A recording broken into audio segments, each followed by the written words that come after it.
Before we start the video, please hit the like button and subscribe to the channel. Thank you.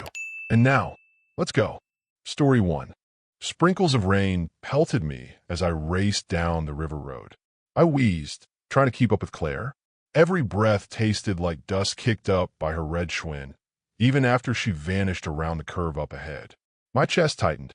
I thought of my mom constantly nagging me to always carry my inhaler, even though it had been years since my last asthma attack. Around the bend, Claire swerved from one side of River Road to the other, not pedaling. Her bike's sprocket sang mechanically. "I'm waiting for you. Hurry up," she shouted. I left behind my own cloud of dust as I sped up. Gravel crunched under my tires. Leaning over the handlebars, I balanced on the balls of my feet as I pedaled.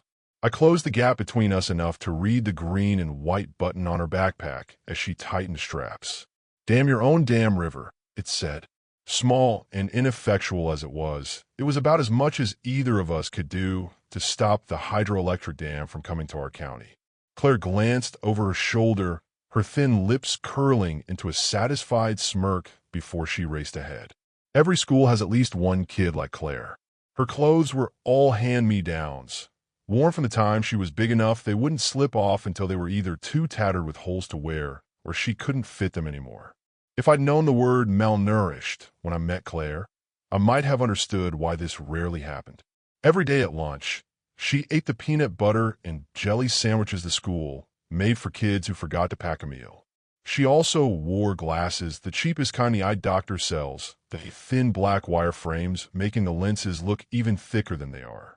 I think the saddest thing was the fact her parents didn't bother making sure she was clean when she went to school. If you passed Claire in the hallway, or sat beside her in class like I did, you could smell the miasma she carried around with her. I never paid much attention to Claire until the winter of 4th grade. In Henderson County, our winters are usually mild. A coat or thick jacket usually made recess bearable, but that year, a polar vortex caused temperatures to plummet. It was so cold, the thermometer outside our classroom window pointed to the empty space under -15. So cold, the teachers kept us inside during recess.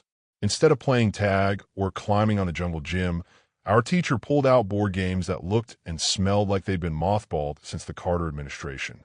This didn't matter to me, the asthmatic kid who struggled with running, but for about 2 months, the rest of the class complained. Some of them cobbled together decks of mismatched Uno cards. Others tried putting together incomplete jigsaw puzzles. The last group activity was playing with a dusty set of Lincoln Logs. If you wanted to do something by yourself, the only options were reading or drawing quietly.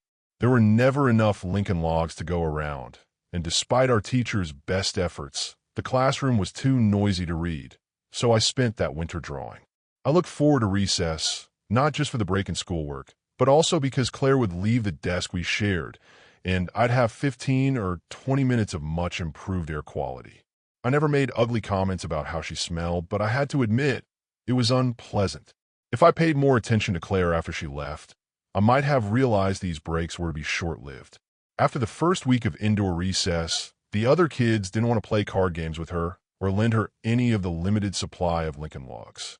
One day, instead of finding a group to reluctantly let her sit with them, she wandered around the classroom, stopping here or there, waiting for an invitation to join in. None of them ever asked.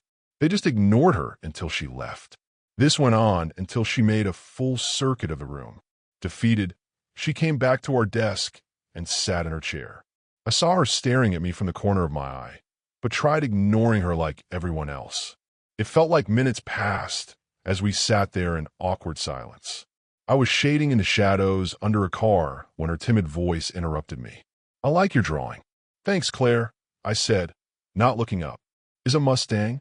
Her voice trembled, and she let out a muffled sniff. I turned to face her. My frustration, realizing I wasn't getting a break from sitting next to Claire, died when I noticed the tears behind her thick glasses. In that moment, I remember my mom telling me about the time she volunteered to help with the elementary school's lice check. The staff knew a few of the kids had them, but for the sake of appearances, everyone was sent to the nurse's office. She said the worst part wasn't combing through hair infested with parasites. It was overhearing the kids waiting in the hallway make fun of anyone who left the room with a bottle of special shampoo. "I hope you'd never do anything like that," she said. Looking at Claire, I realized she might have been one of those kids. I felt ashamed for ignoring her and decided to be friendly. "It's a Camaro, an IROC Z." She sniffled as she wiped away tears with an oversized sweater sleeve. "I think my uncle used to have one of those." "That's cool," I said, forcing a smile. She stood there with a sad smile, not saying anything. "Do you want to draw with me?" I'll never forget how her eyes lit up or how excited she was to find a blank page in her notebook. The rest of that winter, Claire spent recess with me. She was good at drawing, even if she mostly just made pictures of houses, usually two-story ones complete with turrets, spires, and wraparound porches. After a few days of talking to her, I found out she was a lot like the other kids I knew. Her parents might have had trouble holding down jobs and keeping the water on, but they always had cable. She liked the same popular TV shows as the rest of us. What surprised me most was how much we had in common. We both read the Goosebumps books, watched reruns of unsolved mysteries, and even shared an interest in history. It was the first time I'd been able to mention this and not worry about someone calling me a geek. Before long, I found myself looking forward to recess with Claire. After indoor recess ended that spring, we still spent that time talking and drawing on the playground. The scattered sprinkles turned into a misty drizzle as I tailed Claire down the tree-lined road. Our tires hummed over the old truss bridge's graded floor. The river trickled below, clear enough you could see its muddy bottom, speckled with various discarded junk. A bicycle, a busted TV, even an old battery charger, to name a few. On the other side, we shot past a sulfur yellow sign from the 50s, riddled with bullet holes, but still legible. "No swimming. Danger of whirlpools." Old-timers at the hardware store talked about people who didn't realize these whirlpools weren't like the ones in a bathtub. There was often nothing on the surface to indicate the submerged vortex, ready to drown anyone caught in it until they'd already been pulled under. We pedaled another quarter-mile or so, and Claire skidded to a stop next to the crooked oak tree, her brakes stirring up fresh dust.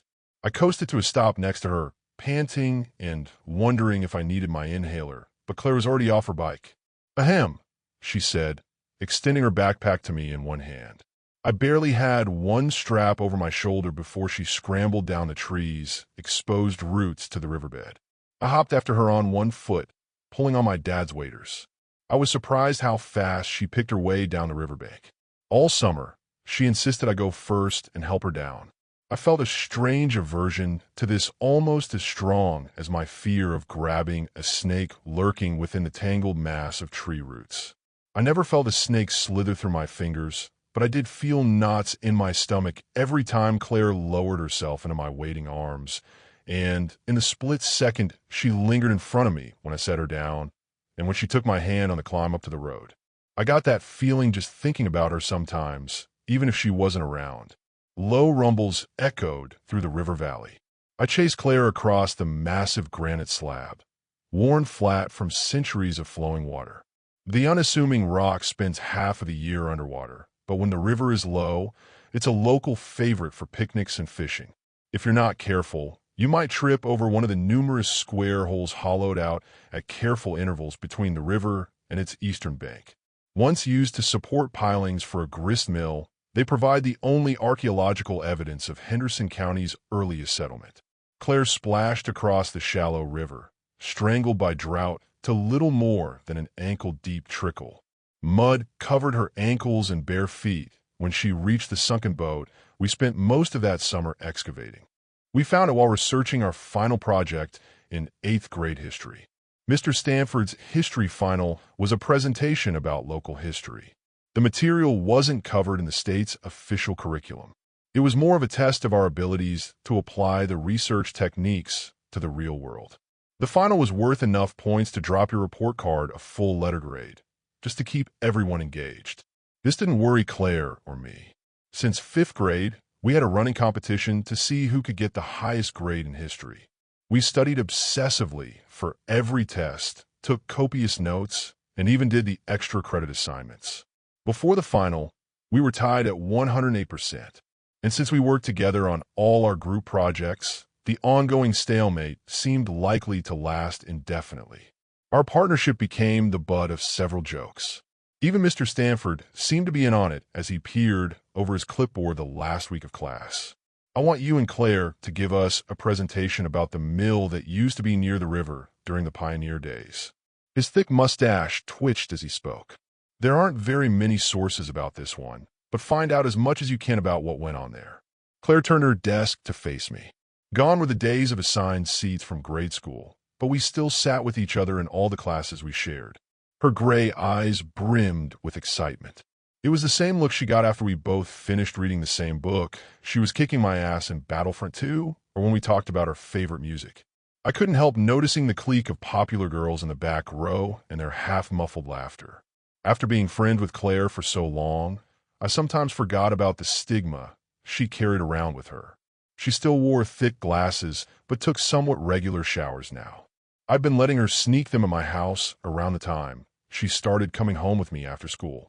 Her clothes improved somewhat. Basketball shorts or sweatpants replaced the pants that didn't fit. The biggest difference was probably her height. She now stood almost as tall as me, but was still lanky from not getting enough to eat. Normally, I wouldn't have cared what those girls thought, but it was hard to ignore their teasing eyes when I realized they weren't just making fun of Claire. They were making fun of me too. The state history books in our school library had precious little to say about our town, let alone the forgotten mill. The most we could find was a single paragraph in a moth-eaten book from the 1930s. It mentioned the grist mill in passing before going on in vague terms about the rapid and poorly understood decline of a nearby settlement.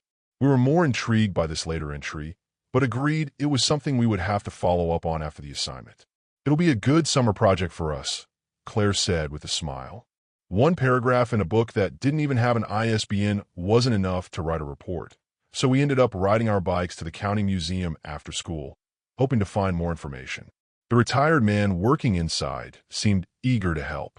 He had a habit of drifting the conversation, but after numerous course corrections, we were able to tease out more details about the mill. According to him, and an even older local history book he showed us, the grist mill also milled lumber during the off-season. They had stonemasons working in there too, the man beamed. They used to make whetstones, headstones, even building foundations from rocks quarried from the hills out there. A lot of them things ended up on flatboats launched from the ferry near Henderson's Tavern, bound for New Orleans. We thanked the man for his time and left. Even before visiting the museum, we planned on going to the site of the mill. Thanks to the old man's long-winded history lesson, we were running short on time before it got dark. Even that last week of school, it hadn't rained in almost a month, and the slab rock sat well above the water level. Like most people in town, we'd been there before with our families on picnics, but this time we brought along a tape measure, digital camera, and a folding shovel. Working methodically, we measured the space between each of the holes. Plotting them in our notebook revealed the mill was massive. Our excitement grew with each hole added to our map. By the time we finished marking piling holes, the sun had almost sunk below the horizon, and the mill had become considerably more interesting. Claire even tried her hand at sketching what it might have looked like based on our research and a description from one of the books. Fireflies were coming out, and the street lights would be on soon, but we decided to walk along the edge of the massive stone before leaving. Can you believe the size of that thing? It had to be the biggest building in the county. Yeah, Claire said, tilting her head to one side in thought. There isn't even anything this big in town now. Just think what it must have been like in pioneer days to see a factory in the middle of the forest with nothing else around. Wasn't that tavern supposed to be around here too? The one with the ferry crossing? Yeah, I think so. The guy at the museum said that the town from the school library book was nearby to Carthage. Yeah, something like that. Claire scribbled the vanished town's name in the margin of our map. We walked slowly. Claire was stalling, and I was too. She never wanted to go home, and I didn't blame her. One of the few times I met her at her double-wide. Maybe because her parents hadn't paid their phone bill, I saw her not-so-great home life firsthand. "I'll be right out," she said. The crack in the doorway was just wide enough to poke her head through, but I still caught a glimpse of the mountain of trash behind her. It didn't take her long to get ready, but I felt awkward waiting on the cluttered porch. One of those times while waiting outside, I met her dad. Overweight, unshaven, and smelling like beer, he was working a lean-to carport behind their home. A cigarette bobbed from the corner of his lip as he leaned under the hood of a truck that was more rust than paint. I said hello, and he trained his watery, bloodshot eyes on me.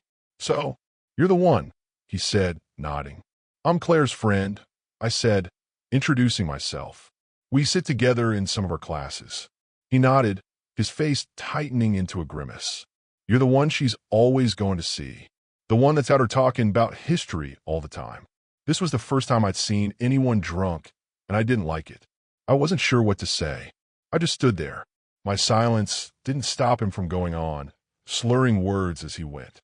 Got her talking about honors classes, reading books, going to college, thinking she's better than me and her ma. I was relieved when I heard the trailer screen door slap shut. I took a few steps back. "It was nice, meeting you, sir," I said before turning and joining Claire. "Did my dad say something to you?" She whispered before we took off on our bikes. "No, not really." Her dad's hoarse voice shouted after us. Something about Claire not staying out too late, as he shook a wrench in the air. I hated thinking of Claire in that place, and wished she didn't have to live with her parents. "What do you think you would have been back in pioneer days?" I asked, grinning at the thought of Claire wearing an old-fashioned homespun dress. She considered for a moment. "Probably a school teacher." "Really?" She shrugged. "That or a seamstress. It's not like there were lots of options for women back then." I nodded. "Yeah, I guess not. What about you? Maybe a mill worker or carpenter?" Claire mused. "I was thinking you'd make a good blacksmith." I laughed. "What makes you say that? You're just really strong. Swinging a hammer all day, making things like in shop class? It seems like a good fit." She looked away awkwardly as she said this. We walked a few moments in silence. I wasn't sure how to respond to her compliment. Whether I wanted to admit it or not, something was changing between us. My other friends jokingly called Claire my girlfriend. My face turned red every time it happened. Most of that summer, I'd been struggling to find the right words to tell her how I felt. We had been friends for so long, I didn't want to ruin anything. I'm ashamed to admit it, but the ugly comments people made about Claire made me hesitate. Some shallow part of me worried people would think less of me if I dated the poor girl. The silence ended when Claire pointed toward the river and shouted, "What is that?" I followed her gesturing hand to a small mound of rocks and sand in the middle of the stream. "That's just a sandbar." She shook her head. "No, on top of the sandbar. Under those rocks." Before I could say anything, Claire pulled off her shoes, stepped off the granite rock, and waded through the knee-deep water. "Are you crazy?" I shouted as I followed after her, almost losing my balance in the strong current. She ignored my words and toppled the rocks piled against what looked like the trunk of a tree. It wasn't until I got closer that I realized it wasn't a sunken tree. It was the hull of an overturned keelboat. I helped her pull away one stone after another, exposing the weathered, gray transom. We pulled away enough rocks to reveal the word conatus carved into the wood. We each tore a sheet of paper from the notebook and made rubbings of it, similar to the ones people make of headstones. We had everything we needed to finish our final project, but now we had an opportunity to do something we'd both dreamed of, uncover a missing piece of history.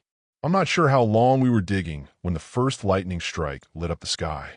Thunder shook the air around us, and the afterglow lit up our dim surroundings. I glanced up in awe and terror at the thunderhead overhead. I tried to put a finger on the muffled crackling sound that followed, but gave up quickly. Claire tried hiding the fear behind her thick glasses as we locked eyes. She didn't say anything. She turned and resumed digging. I shook my head, amazed at her stubbornness. "Claire." She didn't answer. Instead, she kept shoveling. Glancing at the river, I realized our situation was worse than I thought. I'd ignored the scattered sprinkles earlier that morning. I hadn't paid much attention to the light drizzle that replaced it. But gazing upstream, I saw the wall of advancing rain covering the river with ripples. Muddy water washed down the riverbanks. An odd crunching sound mingled with approaching rumbles of thunder. A concrete culvert vomited gray water mixed with trash and roadkill into the river. Within seconds, the curtain of rain reached our sandbar, and heavy droplets beat down on us. Most alarming was the fact that the channel between us and the safety of the granite slab had nearly doubled in width, and the strengthening torrent was eroding our small islet. Despite all this, Claire shoveled away. I sighed reluctantly and folded my entrenching tool. "Claire, we need to leave," I said, stepping closer to her. She never once turned from what she was doing. "We can't stop now. Just 5 more minutes. I know we can dash. In another 5 minutes, this will all be underwater." Drops of rain caught in the wind slapped my hand as I reached her shovel. The muffled crunch sounded somewhere nearby. I had no idea what it was and wrote it off as a distant lightning strike. She shook her head. "Not now. Can't you see? We're never going to have another chance." Dash. A streak of lightning struck the gnarled oak tree across the river we leaned our bikes against. The crackle of thunder mingled with the sound of splintering wood as the lightning strike cleaved a large branch from the tree. "You see that? If we stay here, we're going to get hit by lightning or washed away." I gestured to the widening stream, realizing for the first time it would be challenging to wade across. Claire stood firm, but her eyes wavered. "Give me your shovel. I'll put it in the pack." I reached for it, but she jerked her arm behind her back. I stepped closer, grabbing at the olive green spade, almost coming chest to chest with her. The whole time she kept muttering, "No, please, we're never going to have another chance like this. Give me the damn thing." I shouted at her. The words barely left my lips before I regretted them. Looking into those big, gray eyes, I felt the same remorse as if I just smacked her. Claire's lip trembled, and something that wasn't rain streamed down her cheeks. I struggled to say something, anything. "We'll come back in a couple months, or next year the river will be low. We both know that's not going to happen." She shirked from my gaze. I dropped my arm and tried a different approach. "Look, if we can't dig it up, there's got to be another way. Maybe we can mount a camera underwater, or I'm not talking about the stupid boat." Claire screamed, throwing her shovel into the dirt. I stepped back. She had never raised her voice at me. I think that's why it stunned me more than her slender fists pounding weakly into my chest. "I'm talking about us." I looked at her, speechless. Present dangers forgotten as she buried her face in my chest and cried. "Are you really that dumb?" My mind raced to find something coherent to say as I grabbed her small, round shoulders. "What are you talking about, Claire?" She looked up at me, tears flooding her timid gray eyes. "Do you really think it's going to be like this next year in high school? Us hanging out together?" I must have hesitated because she broke into tears. "Why wouldn't it be?" She turned away from me. "Claire, what the hell is going on? You've been avoiding me all summer." She glared at me through fresh tears. "How many times this month has it been your idea to come out here? Better yet, how many times this summer?" I opened my mouth to deny this claim, but only silence came out. I couldn't think of the last time I called and asked Claire to come over or see if she wanted to excavate the conatus. Lately, she had just shown up at my house and knocked at the door. On a handful of occasions when I was sleeping in after a late shift at my part-time job, she had to let herself in with our spare key and wake me up. I try not to look away, but failed. "I know I've been busy lately, but that doesn't mean I don't want to see you. You're my friend." My stomach tied itself in knots as I said this. Claire looked at me, the hurt still in her eyes. "Do you think it's going to get any better? School starts next week. You're starting honors history and English, and I'll be stuck in the regular classes with everyone else. When are we going to see each other? In the hall between classes? At lunch?" She choked on her words and broke down into fresh, uncontrolled sobs. I closed the space between us to try comforting her.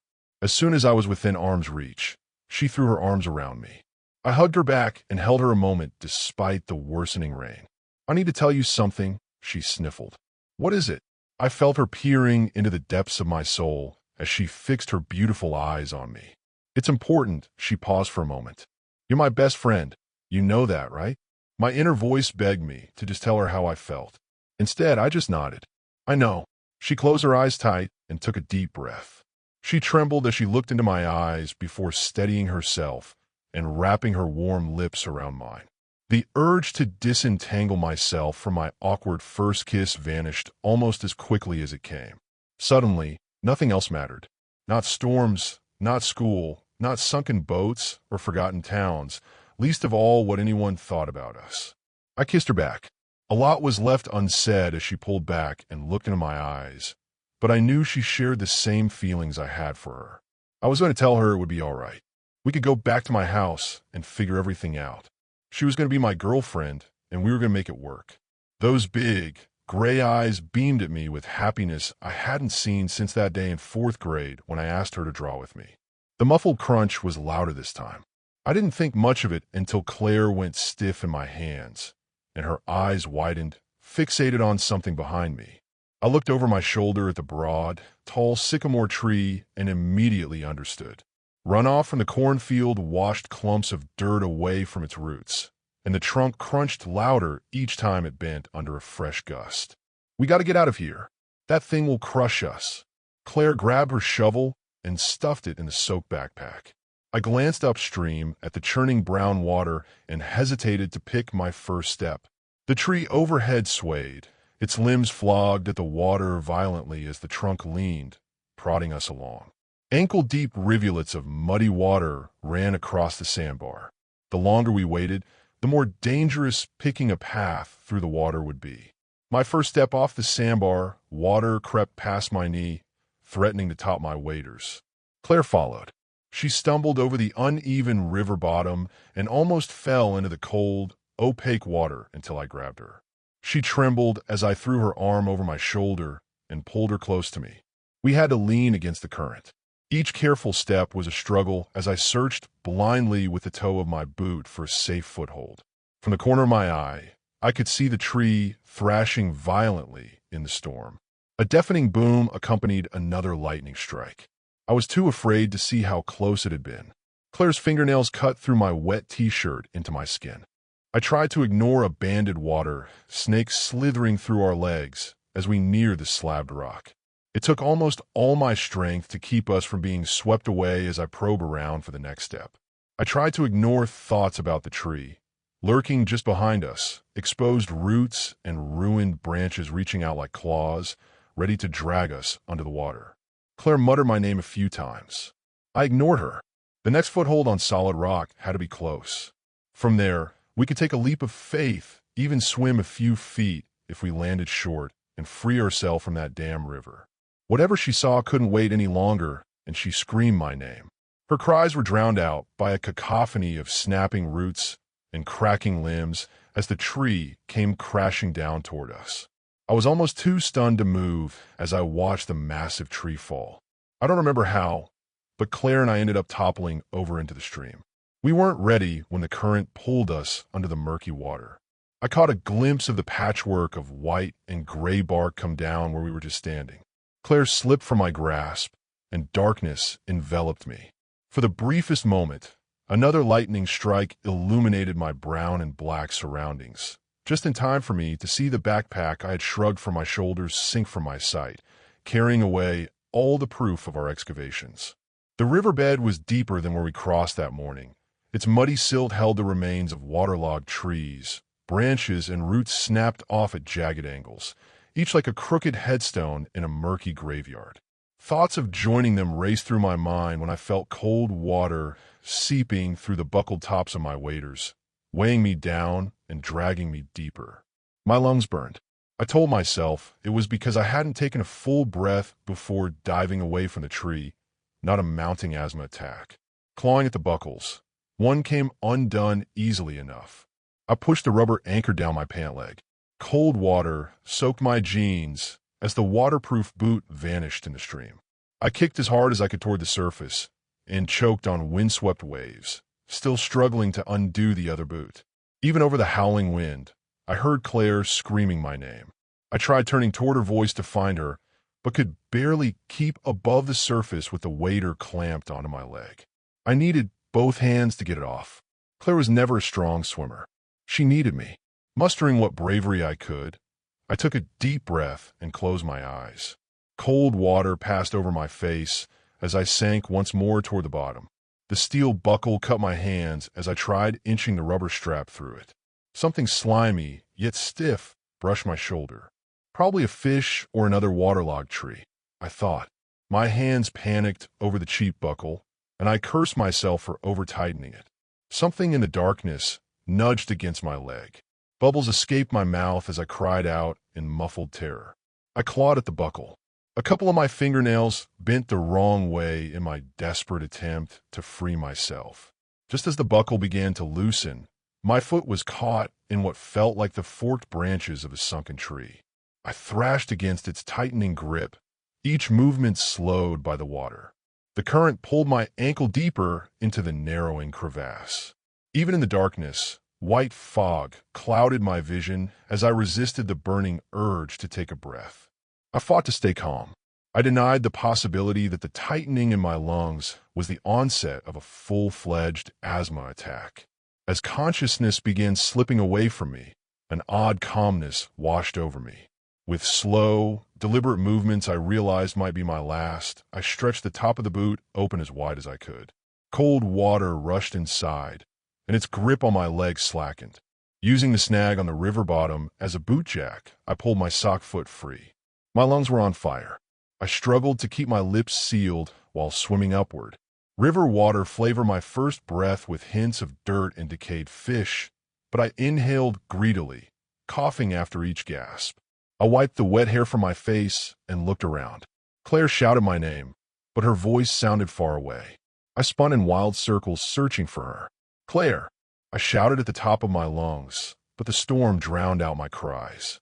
A frantic scan of my surroundings showed no trace of her. There was also no sign of the granite slab. We were approaching the washboard section of the river. I knew there was no way we passed the steel bridge leading to town or the falls. They were all of 3 feet high, but our town was named after them. Lightning lit up the river valley, illuminating drops of rain the size of nickels. Trees along the riverbanks bowing to the wind like sheaves of wheat. The neglected truss bridge's chalky red paint coming into view, and a bobbing head of soaked black hair. She shouted my name, and I hurried after her, swimming with the current. Waves lapped up by the wind blocked my view. Each time they dropped or I crested one, I reoriented myself and beat the water with deliberate hard kicks. Nearing the spot where she was struggling to keep afloat, I saw that her glasses were missing. "Claire, stay where you are. I'm coming. Where are you?" Her voice came to me in a whimper. "I can't see you, and I'm scared." I opened my mouth to say something, but the waves left me gagging on filthy water. I crested one swell after another. My lungs struggled for air. I felt so cold in the water, but none of it mattered. I kept paddling toward the last place I saw Claire.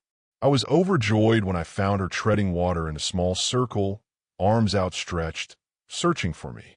My relief catching up to her vanished when I realized she wasn't swimming in circles of her own free will. She was trapped in the widening maw of a water vortex.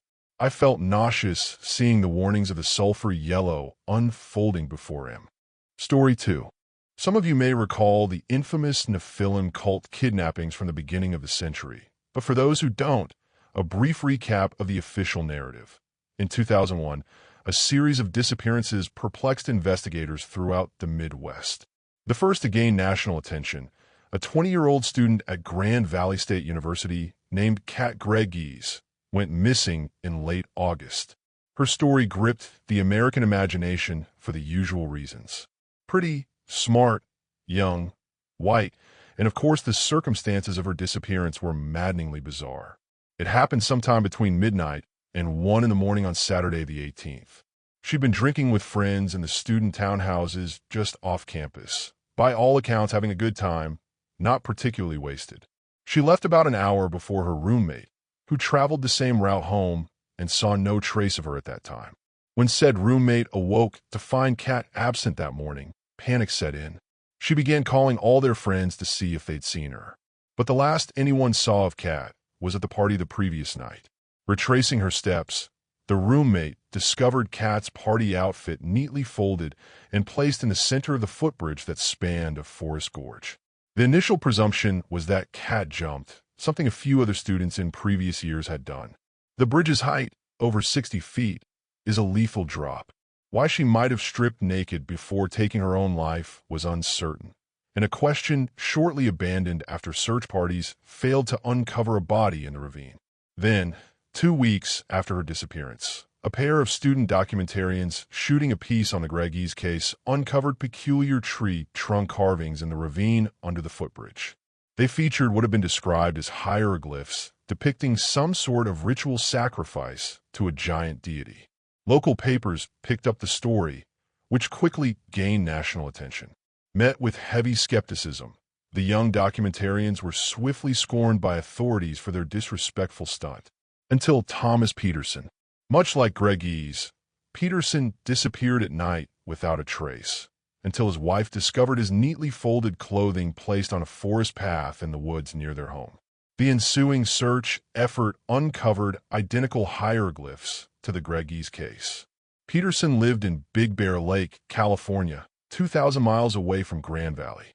Then there was Regina Altmeyer from Reno, Nevada, Michael Insman from Little Rock, Arkansas, Hector Garcia in Flagstaff, Arizona. Different backgrounds, ages, finances, all vanished in the middle of the night, with their clothes discovered neatly folded on a trail several hours later, nearby trees bearing the curious symbols carved into their wood. Speculation ran rampant. So-called experts crawled out of the woodwork to cash in as talking heads, hawking books about cult conspiracies and underground extremist networks.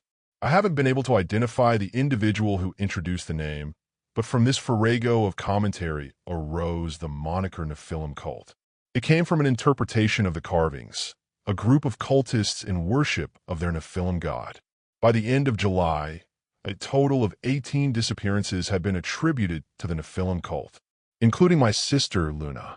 Just as the others before her, she vanished in the dead of night. Her folded clothes were found on a wooded footpath, and nearby trees bore the Nephilim carvings. Here's what you don't know. Every missing person in the Nephilim cult kidnappings left behind cryptic journals of one form or another. Luna had a diary, others scrawled notes on napkins, receipts, others floppy disks with text files. Their contents were mostly gibberish, and every decoder the FBI employed failed to make heads or tails of the symbols. However, every one of them, without exception, featured somewhere the phrase, "It is coming 24 years' time, wash clean the world of filth that follows." Verbatim, word for word exactly that in every document. Nobody knew what that meant, but the families of victims were shaken by the discovery. None of U.S. knew of the documents prior to the investigation, nor did any of us witness strange behavior exhibited by our loved ones. Luna had just started college, was the first member of our family to do so, and was ecstatic about her life prospects. Neither myself nor our parents had ever seen Luna writing in that diary, which was found stashed beneath her bed 2 days after she went missing. My sister was the last person to vanish. It was July 30th, 2001. The investigation ceased abruptly 6 weeks later. The towers fell, and the nation found a new bogeyman. The special task force assembled for the Nephilim cult disbanded. The federal agents it comprised reallocated to various anti-terror initiatives. Years passed. The families kept in contact, conducting our own investigation, such as it was. We surveilled the crime scenes to see if Nephilim cultists might return, but only ever encountered teens or other freaks out looking for a spooky thrill. We hired our own PIs and cryptographers, and the desperate among us turned to various new age grifters for answers. None were supplied. In 2008, the widow of Hector Garcia received a letter promising the return of her beloved in exchange for her faith. Many in our network of bereaved families latched onto this, despite the claims of the skeptical few insisting it was nothing more than a scheme. Nevertheless, we asked old FBI contacts to review the letter, who performed a cursory examination and no further investigation. The letter offered no instructions on how Isabel might demonstrate her faith, or in whom, or what she was to invest her faith in, so we all anticipated follow-up communications. None came. Hope dwindled. Some in our network passed away. Others withdrew. Our number shrank to a handful of stalwarts still hunting for answers. In the fall of 2015, the nightmares began. Visitations of the missing haunted our dreams, but never of our own relations. I dreamt of Regina Altmeyer. Isabel Garcia dreamt of my sister Luna. They came to us deformed, as if stretched, their grotesquely gangling bodies shambling out from the trees, hoarse voices repeating the cryptic phrase they'd each written down prior to their disappearances, only the countdown amended. It is coming, 10 years' time, wash clean the world of filth that follows. A warning? Directions? It felt simultaneously prophetic and instructional. Night after night, the same dream, and it went on for weeks. None of us knew what it meant, but there were plenty of wild theories. Conspiracies about mind control, radio frequencies that broadcast messages from the Nephilim cult directly into our brains. It's the same tech they tested out in Havana. They hijacked 5G towers to reach us. It's a plea for help. They're angels now, warning us about encroaching end times. I didn't think any of these theories held water, but I had none of my own to offer. Like everything else, however, the nightmares fizzled out. The next development happened in 2020 when 3 bodies showed up. Patricia Reeves, Matt Templeton, and Zoja Dreyfus. Amidst the pandemic, the many bodies sent for burial on Hart Island in New York contained among them the remains of 3 missing Nephilim cult victims. Patricia, Matt, and Zoja were discovered in the freezers, each body preserved perfectly from the date of their disappearance. Despite nearly 2 decades passing, they looked the very same as they had in 2001. None of them had any remaining family, but instructions have been given to relay any discoveries related to them to members of our network, which was how we found out. We otherwise would never have known, given what authorities did next. The resurfaced trio were buried quietly on Hart Island while feds scoured hospitals for clues. None arose, nor any additional bodies. The FBI suppressed the story and asked us not to go to news outlets. It would only complicate our investigation. We foolishly believed them, but after no immediate leads presented themselves, they gave up the hunt. That was 5 years ago. Over the ensuing half-decade, I've seen members of our group splinter away, coalescing around absurd theories. Some going so far as to suggest the government is responsible and calling for violent action against politicians, federal agents. This all started when I was a teen in 2001, fearing for my sister's life, fearing where she might have gone, wishing she would come back. Now, I find myself wondering where she went to, if I might be able to join her. The clock is almost up. 24 years dwindled to nothing. What will happen? Will it come to wash clean the world of the filth that follows? https://www.reddit.com/r/JulianVoss. Story 3. The incessant hum. God, the hum. I still heard it when I closed my eyes, a persistent echo in my eardrums, like a tiny chainsaw relentlessly running inside my head. All the time. I've been neck-deep in the complex society of Apis mellifera bees for 8 months, and the initial fascination, the one that drove me to create a dedicated seedbed for studying those golden creatures in their striped suits, had transformed into a kind of mental exhaustion bordering on aversion. Every day was a journey under the microscope, a millimeter-by-millimeter analysis of waggle dances, of pheromones dictating entire lives, of the relentless efficiency of a beehive that, before, seemed like a miracle of nature, and now, it was a coordinated nightmare. My fingers still felt the sticky residue of honey and propolis, even after hours of scrubbing. The sweet scent, once comforting, had become cloying, almost nauseating. The sight of thousands of tiny bodies moving in unison, each with a specific function, each sacrificing its individuality for the hive, sent shivers down my spine. I no longer saw the wonder of symbiosis. I saw a pulsating mass, a relentless hive mind that had absorbed me and spat me out, exhausted. I needed air. I needed to see something bigger than a stinger, something that wouldn't make me feel like an intruder in a world I dissected to death. Especially after what happened during my thesis work, when I started to imagine, or not, I don't know anymore, to have illusions or hallucinations related to the bees. The day I announced my decision to leave bee research, the faces of my lab colleagues were priceless. I remember the look of disbelief from Dr. Elena, my supervisor, who had encouraged me to pursue the Hymenoptera research line during my thesis.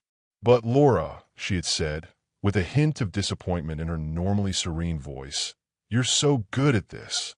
Are you sure it's not just burnout?" I nodded, my brain already disconnected from images of hives and flight patterns. I'd save enough for a couple of months to afford the luxury of floating, of looking for a sign, anything that didn't involve buzzing and the stickiness of wax. Weeks of strange calm followed, rereading books that weren't about ethology, walking through parks without obsessively checking flowers for pollinators. Then, one Tuesday afternoon, my phone vibrated with a call from Clara, a university colleague who now worked in Elena's lab. Her voice, always energetic, sounded charged with excitement. "I've got incredible news for you. Remember Dr. Samuel Vargas? The large mammal guy from ******* University. Well, he called me asking for someone in the field with good experience in behavioral observation, and I recommended you. He needs help with something huge." My pulse quickened. Vargas was a legend in the world of field biology, an expert in Andean fauna. We arranged a video call for the next day. I logged on with a mix of nervousness and a curiosity I hadn't felt in months. Dr. Vargas's face appeared on screen, framed by the clutter of what seemed to be his office, with topographical maps and stacked books. "Thanks for taking my call. Clara spoke very highly of you, of your eye for detail and your patience and observations. I need that, and much more, for a project that's keeping us all awake at night." He told me the details. A recently discovered deer species, Hippocamelus australis, better known as the South American deer, had been sighted in a remote area of Chilean Patagonia, specifically in the fjords and channels of Isen, within the Magellanic subpolar forest ecoregion. We'd never had reports of a Hippocamelus species so large, and in such an unexplored area by humans, he explained. It's a puzzle, not just because of its size, but because of how elusive they are. It seems they found a perfect refuge among the mist, constant rain, and dense vegetation, where no one had looked before. The project involved an intensive phase of field observation to understand the ecology and behavior of this new population. They wanted to know when their mating season began, how their courtship was if they had any, the dynamics of interspecific competition among males for reproduction and territory, female behavior during estrus, the gestation period, and if there was any parental care of the offspring. In short, everything a field biologist dreams of unraveling about a species untouched by science. I was fascinated. Fieldwork, nature, immersion in something completely new and tangible, far from the glass cell of insects. It was the perfect opportunity. Although my experience with large mammals was limited, Dr. Vargas assured me I'd have time to review the preliminary material they had managed to collect: blurry photographs, vocalization recordings, and some trail camera data. He also encouraged me to familiarize myself, on my own, with the dynamics of other deer species in the region, such as the pudu, pudu puda or the southern hummel, Hippocamelus bisulcus *, to have a comparative basis. I would need a frame of reference, normal, that would allow me to identify the unusual. I accepted without hesitation. The bee-induced exhaustion still weighed on me, but the prospect of delving into a subpolar forest, tracking a ghost deer, and unraveling its secrets was the perfect antidote. With the contract signed and enthusiasm eroding my last reserves of bee aversion, I immersed myself in the vast bibliography on cervids. My goal was clear: build a foundation of normality so that any deviation in the behavior of the South American deer would stand out. The following weeks passed among scientific articles, documentary videos, and dusty monographs, familiarizing myself with the world of Patagonian deer. I learned about the southern hummel, the region's most emblematic native deer. They are medium-sized animals, with dense fur ranging from brown to gray, perfectly adapted to the cold and humidity. They are primarily diurnal, though sometimes seen at dawn and dusk. Their diet is varied, including shrubs, lichens, and grasses. They usually live in small family groups or solitarily, making each sighting precious. Dominance displays in males during rutting season are fascinating. Deep growls, the clashing of their antlers in ritualized combat that rarely ends in serious injury, rather in a display of strength and endurance. Dominant males mark their territory by rubbing their antlers against trees and releasing pheromones. Females, for their part, observe and choose the male who proves to be the strongest and most suitable for reproduction, a process that seems more like a power parade than an intimate courtship. Parental care, while it exists, is relatively brief, with offspring following the mother for a few months before becoming more independent. Everything about them radiated the brutal but predictable logic of survival. But then, I moved on to Dr. Vargas's folders on the Hippocamelus australis, the South American deer, the new species. The photos were blurry, grainy, taken from a distance by trail cameras or with high-power telephoto lenses. Still, the difference was striking. Most of the captured specimens were significantly larger than any known huemul, almost double in some cases, with more robust musculature. Their fur, instead of the typical brownish or grayish tone, appeared a deep jet black, almost absorbent, making them disappear into the gloom of the cloud forest. Others, however, appeared a ghostly pale white, almost translucent. Two fur tones, by age perhaps, a type of sexual dimorphism between males and females.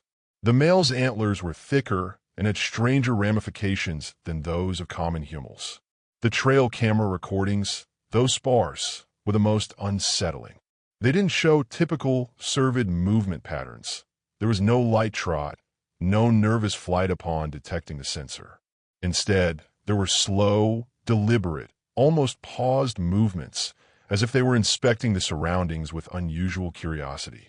In one sequence, a dark-furred specimen remained completely motionless in front of the camera for several minutes, head held high, eyes, two bright points in the darkness, fixed on the lens. In another, a group of 4 individuals, 1 black and 3 white, moved in a strange, almost linear formation, instead of the typical dispersion of a herd. There was no grazing, no evidence of feeding, just movement and observation. My ethological normal began to waver even before I set foot in Patagonia. These creatures, with their anomalous size and extreme bicolor fur, were already a contradiction to the norms of their own group. But the strangest things were those images, those flashes of something distinct in their eyes, in their movements. A stillness too conscious, an organization too deliberate. But while at that time it was a newly discovered group, and in nature there will always be some group that doesn't follow the norm. The departure was a blur of logistics and nervousness. The bee-induced exhaustion was still a backdrop, but the excitement of the unknown pushed it into the background. My team, composed of 2 field biologists with mammal experience, though unfamiliar with huemules, joined me. Andres, a young and enthusiastic ethologist, and Sofia, an experienced Chilean botanist with an encyclopedic knowledge of local flora and a keen eye for detail. We met at the Santiago airport, exchanging tired smiles and suitcases packed with technical gear and thermal clothing. The flight to Coyhaique and then the endless drive along gravel roads, winding through dense vegetation and fjords, was a gradual immersion into the isolation we would be submerged in for the next few months. The research center was nothing more than a handful of rustic wooden cabins, precariously nestled between the dark green of the trees and the dull gray of the mountains. The fine, persistent rain was a constant welcome, enveloping everything in an ethereal mist that gave the landscape a spectral air. The air smelled of wet earth, moss, and the cold dampness of wood. The silence was profound, broken only by the incessant dripping and the whisper of the wind through the coigs and arraigns. There was no trace of civilization beyond a couple of fishing boats anchored at a small makeshift dock. We were truly at the end of the world. The first week was a frantic dance of acclimatization and planning. With the help of a couple of local guides, men of few words, but with eyes that seemed to have seen every tree and every stream, we conducted an initial reconnaissance of the total area assigned for the research. The terrain was challenging. Almost non-existent trails, steep slopes, treacherous bogs, and vegetation so dense that sunlight barely filtered to the ground. We consulted topographic maps, marking key points, possible animal movement routes, water sources, refuge areas, and potential elevated observation points. We decided to divide the area into 3 work fronts, each covering a specific sector, to maximize our chances of sighting and monitoring. The idea was to rotate observation areas every few days to keep the perspective fresh and reduce impact. The most important task of that first week was the strategic distribution of trail cameras. We walked kilometers carrying the equipment and attaching it to robust trees. We wanted to capture any movement. We calibrated the motion sensors for medium-large detection, not for small animals. We knew that the South American deer were substantially larger than common humules, and the idea was to focus on them. We didn't want thousands of photos of rabbits or foxes. It was a measure to optimize storage and review time, but also, implicitly, to focus on the anomaly we expected to find. At dusk, back in the cabins, the only light came from a wood-burning stove and a couple of gas lamps. As the rain hammered on the roof, we reviewed coordinates, discussed the best access routes for the coming days, and shared our first impressions of the forest. Andres was fascinated by the abundance of lichens, Sophia by the native orchids timidly peeking out from the moss, and I felt the weight of the silence, the immensity of an untouched place that held secrets. We hadn't seen a single South American deer in person yet, but the feeling that we were treading on different ground, a place where the unusual was the norm, was already beginning to settle in. The second week marked the formal start of our field operations. We had divided the terrain, with Andres covering the western sector, an area of deep valleys and dense thickets, ideal for camouflage. Sophia took charge of the east, characterized by its gentler slopes and proximity to a couple of small streams that flowed into the fjord. I was assigned to Central Zone, a labyrinth of primary, dense, and ancient forest, dotted with rock outcrops and small wetlands. Communication between us was limited to satellite radios, which, despite their reliability, often cut out with the capricious Patagonian weather, forcing us to rely on daily meeting points and the good faith that everyone followed their protocols. The first week of observation was, to put it mildly, frustrating. We tracked, we waited, we blended into the landscape, but the South American deer, Asterisk hippocamelus australis asterisk, seemed like ghosts. We saw everything else, curious foxes, flocks of birds, even a poodoo that scurried through the undergrowth. Everything, except the deer for which we had traveled thousands of kilometers. It was normal. Large, elusive animals require patience. Even so, the disappointment was palpable in Andres's and Sophia's eyes at the end of each day. Physical exhaustion was constant, a cold dampness that seeped into your bones, and the frustration of searching for something that wouldn't show itself. The following weeks established a routine. Mornings of exploration, observation, and trail camera maintenance, afternoons of data recording, and nights of planning. We rotated fronts every 7 days, which allowed all 3 of us to familiarize ourselves with the entire study area. We learned to navigate the treacherous terrain, to interpret the subtle signs of the forest. By the 4th week, our eyes were sharper, finely tuned to detect not only fresh tracks but also patterns of broken branches, unusual marks on tree bark, or even a faint, earthy, sweet smell that sometimes mingled with the scent of moss and rain. It was during my turn on the Central Front, early that 4th week, when something broke the monotony. It wasn't a sighting but a sound. I was checking a trail camera, the light rain drumming on my jacket hood, when I heard it. A deep, resonant vocalization, different from any deer bellow I had ever studied. It wasn't a roar, nor a mournful cry, but something more akin to a deep, almost human moan, albeit distorted, as if coming from a throat not meant to produce such sounds. It repeated 3 times, spaced by tense silences. It wasn't close. The echo suggested it came from the depths of the valley, beyond the area we had extensively mapped. I recorded what little I could with my handheld recorder and sent the audio to Andres and Sophia via radio that same night. The feedback was immediate, Both were as bewildered as I was. "It sounds wrong," Andres commented, his voice unusually sober. Sophia suggested it might be a reverberation phenomenon or some other species. But the guttural melody of that sound had stuck with me, and I knew it wasn't the echo of a puma or the lowing of a distant cow. Upon reviewing the recording time, a chill ran down my spine. The sound had occurred right at twilight, a time not very common for large cervid activity, which tends to be diurnal or more nocturnal in the late hours of the night. I mentioned it to my companions. I want to camp there, or at least be present, right at dusk. Maybe then I can get a sighting, an indication of what on earth produces that sound. It's too risky to go alone. The deeper zones can be unpredictable, Andres told me. We can't abandon our fronts now. The humal distribution is extensive, and if they start moving, we could lose weeks of work, Sophia replied. They understood, but they couldn't risk the monitoring. I insisted, the urgency growing within me, so I decided to ask one of the local guides for help. The man with a weathered face and eyes that always seemed distant listened to me with his usual silence until I finished. Then his response was a resounding and surprising no. His refusal wasn't due to laziness. It was a categorical denial. He looked at me with an inscrutable expression, a mix of warning and fear. "It's reckless, miss. There are things you don't look for in the darkness of that forest." His refusal was so sudden and suspicious that it chilled me, but I couldn't force him. It wasn't his obligation to risk his life for my scientific intuitions.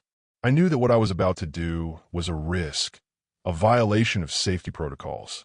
But curiosity, the longing to unravel that mystery stirring in the depths of the forest, was stronger than caution. The recording of that guttural moan echoed in my mind. I had to go. My backpack felt heavy, but it was a welcome burden compared to the mental weight of the bees. I advanced with determination toward the section of the central front where I had recorded that sound. The ascent was slow, the humidity and moss making every step slippery. I reached the point I had marked on the GPS just as the sun began its slow descent, painting the sky with oranges and purples through the dense tree canopy. The air grew colder and the silence deeper. I set up my small camouflage tent as discreetly as possible among the foliage and lit a tiny campfire to warm a portion of food.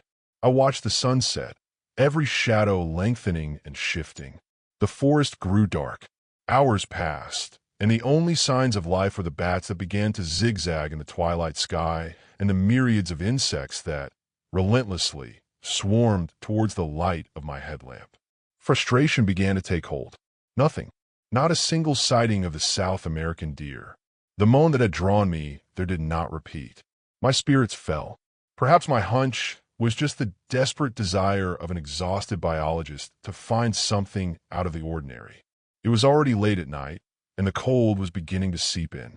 I decided to end the vigil and get into the tent. If they were nocturnal, they would have to be so in the deepest hours of the night, and my goal was only to confirm the possibility, not a freeze in the attempt. I crawled into the tent, adjusted my sleeping bag, and closed my eyes, exhaustion claiming its toll. Just as consciousness began to fade, a sound startled me. It was the moan, that deep, resonant vocalization identical to the one I had recorded that had brought me here. Had I dreamed it? Half asleep, I opened my eyes, my heart racing. I thought it was the echo of my own subconscious desire, manifesting in a vivid dream.